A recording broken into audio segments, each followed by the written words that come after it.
नमस्कार, आप देख रहे हैं इंडिया टीवी न्यूज। मैं हूं आपके साथ शिवांगी और इस वक्त मेरे साथ मौजूद हैं JS Rajput, farmer NCERT director. Sir, आपका इंडिया टीवी पे स्वागत है। नमस्कार। एनसीईआरटी की किताबें पढ़कर हम सब बड़े हुए हैं। बहुत एक तरह से कह सकते हैं इनोवेटिव किताबें रही हैं। बाद में मैंने ध्यान दिया कि उसपे एक्टिविटी बेस्ड बहुत सारी चीजें रही। मतलब हमेशा से एनसीईआरटी का करिकुलम अलग रहा है और काफी अहम रहा है, क्योंकि बच्चों को उनसे सिर्फ ना ही नॉलेज मिली है, लेकिन काफी कुछ कह सकते हैं कि किताबी शिक्षा के अलावा ओवरऑल ज्ञान भी मिला है। देखिए, एनसीईआरटी जब बनी थी तो इसीलिए बनी थी कि वो सारे प्रदेश में, हर प्रदेश में और सारे देश में ये ध्यान रखे कि हमारी शिक्षा किसी से कमजोर न पड़े। जो जो नया कुछ हो रहा है रिसर्च में, दुनिया में कहीं भी हो रहा है, उसकी रिसर्च करे, जो नवाचार हो रहा है उसको जाने और उसको सबको पहुंचाए। इसीलिए एनसीईआरटी ने जितने भी काम किए हैं और काफ़ी वर्ष हो गए हैं, उसमें काफ़ी उसके जो विशेषज्ञ हैं उन्होंने बड़ी प्रवीणता हासिल की है। और हम ये कोशिश करते हैं एनसीईआरटी में कि जो भी नया है, जो उपयोगी होगा अगले वर्षों में, उसका हम अनुमान लगाते हैं और उसको किताबों में ही नहीं लाते हैं, सारी गतिविधियों में लाते हैं। जो करिकुलम और सिलेबस में अंतर होता है वो यही होता है कि किताब के लिए हम सिलेबस बना देते हैं, लेकिन जो ओवरऑल करिकुलम है वो ग्रोइंग अप के लिए होता है। बच्चे कैसे बड़े होंगे और क्या करेंगे। अब इस दौरान सबसे बड़ी बात जाननी चाहिए कि बच्चे की रुचि किस में है। हाँ, जो हमारे यहाँ एक बड़ी समस्या है कि माता पिता कहते हैं तुम डॉक्टर ही बनो या इंजीनियर बनो। इसको सुधारने में भी एनसीईआरटी का बहुत बड़ा उपयोग है। कैसे?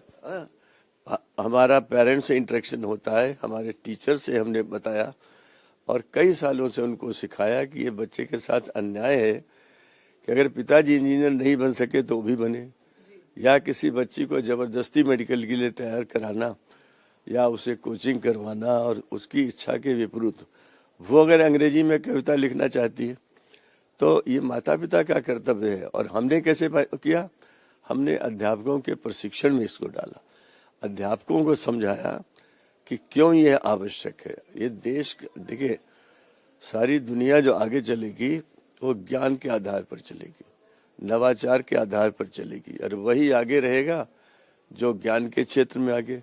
तो जो कॉग्निटिव कैपिटल है वो आपके ट्रिलियन डॉलर्स के मुकाबले ज़्यादा महत्वपूर्ण होगी, यही भविष्य है। और उस कॉग्निटिव कैपिटल को अनर्थ कहते हैं ना, जिसे कि बच्चे के अंदर जितना है मैक्सिमम को उसको प्रस्फुटित कर देना, उसको इवॉल्व कर देना, ये एनसीईआरटी की किताबों का उद्देश्य हमेशा रहा है। सर, लेकिन अब कई सारे सवाल उठते हैं किताबों में, स्पेशली हिस्ट्री बुक्स को लेकर, कि बदलाव लाया जा रहा है। इसके पीछे क्या चल रहा है? बदलाव मैंने भी किया है। जब मैं एनसीईआरटी का डायरेक्टर था तो आपको तो नहीं होगा, लेकिन जो आपके वरिष्ठ लोग हैं उन्होंने उस पीरियड देखा है 1999 टू 2004।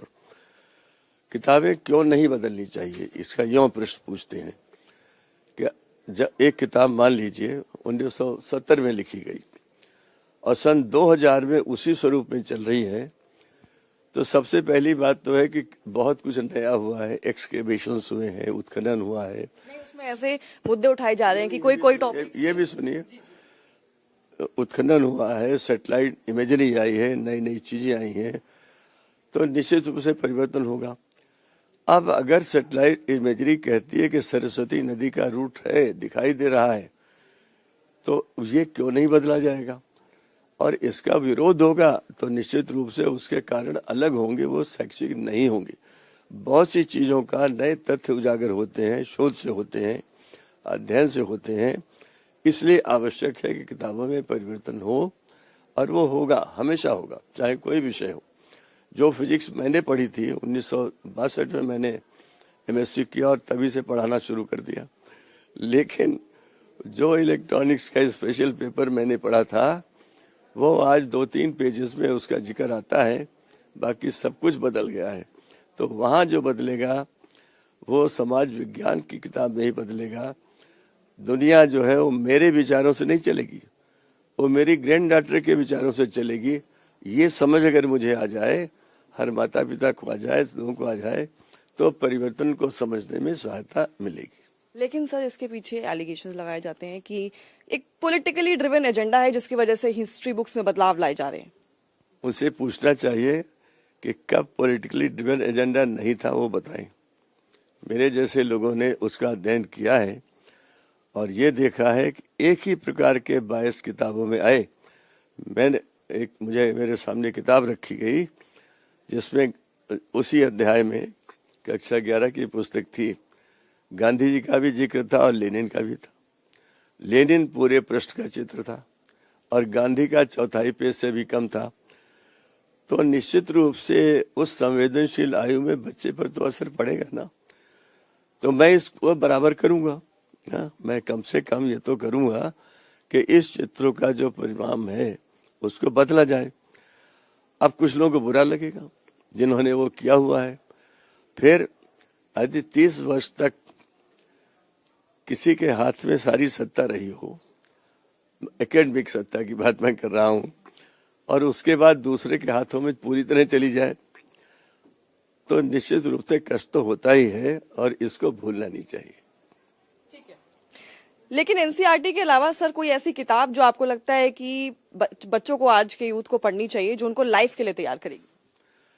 देखिए, लाइफ के लिए तैयार करने के लिए बहुत सी किताबें हैं जिनको पढ़नी चाहिए, लेकिन 1996 में यूनेस्को ने एक कमेटी बनाई थी, बहुत बड़ा कमीशन था, इसको डेलोस कमीशन कहते हैं, और डॉक्टर करण सिंह उसके मेंबर थे।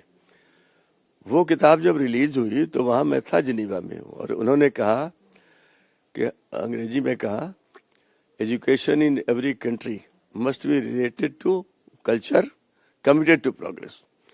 हर देश की शिक्षा व्यवस्था की जड़ें गहराई तक उस देश की संस्कृति में जानी चाहिए। इसका अर्थ यह है कि हम हर देश का, हर सभ्यता का एक अपना ट्रेडिशन होता है, tradition of the quest of knowledge. हम सब अधिक से अधिक जानना चाहते हैं, इसी से हम आगे बढ़े। लेकिन इसलिए बच्चों को भारत को समझना चाहिए, और यही नई शिक्षा नीति में कहा गया है कि प्राचीन भारतीय संस्कृत के आलोक में ये शिक्षा व्यवस्था बनाई गई। बच्चे उन किताबों को जाने जो हमारे बड़े स्क्रिप्चर्स हैं, जिनको दुनिया अब उनके महत्व को जानती है, उनको जाने। अब गीता को धार्मिक पुस्तक घोषित करना मेरे हिसाब से उचित नहीं है। उसमें बहुत कुछ ऐसा है जो जीवन को आगे बढ़ाने में मदद करता है, एक एक वाक्य मदद करता है। वो चीजें बच्चों को जाननी चाहिए, हमने उनसे दूर कर दिया। हमारे बहुत से ऐसे ग्रंथ हैं, पद्धतियां हैं जिनसे बच्चे पढ़े और उन्हें बड़ी रुचि होगी। आजकल गीता पर, रामायण पर नए ढंग से जो किताबें लिखी जा रही हैं, बच्चे पढ़ रहे हैं और उससे उनकी रुचियां बढ़ रही हैं, और ये हमारे लिए बहुत उपयोगी होगा। ऑनलाइन एजुकेशन या ऑफलाइन? क्योंकि अब जो है बच्चे किताबें भी ऑनलाइन पढ़ रहे हैं, पर इन दोनों में से आपकी प्रेफरेंस क्या रहेगी? देखिए, मैं तो जिस समय से हूँ, तो मुझे तो ऑफलाइन ही अच्छा लगता है। प्रिंटेड किताब पढ़ना ही अच्छा लगता है, और 2-3 पेज से ज़्यादा मैं कंप्यूटर पे नहीं पढ़ भी नहीं सकता। लेकिन जो परिवर्तन है उसके लिए अगर बच्चे तैयार हैं तो उसको रोका नहीं जा सकता।